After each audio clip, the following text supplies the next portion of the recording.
Si la grandeur du dessin, la possibilité des moyens et l'immensité du résultat sont de doigts mesure du génie de l'homme, qui osera comparer humainement un grand homme de l'histoire moderne à Mohammed.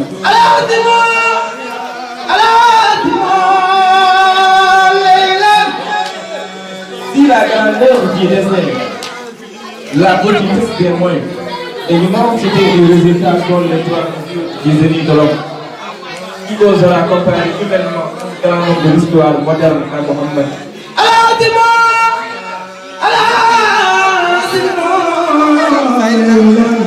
Parce que les plus fameux n'ont remis que des armes, des lois, des empires. Ils n'ont fondé que des puissances matérielles écroulées souvent avant eux.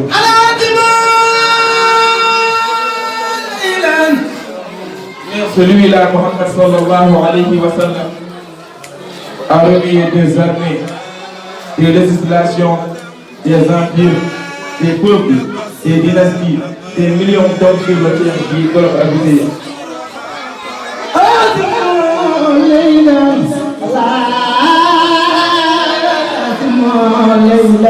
Il a fondé sur mon livre, dont chaque lettre est devenue loi, une nationalité spirituelle qui englobe des peuples de cette langue et de cette race.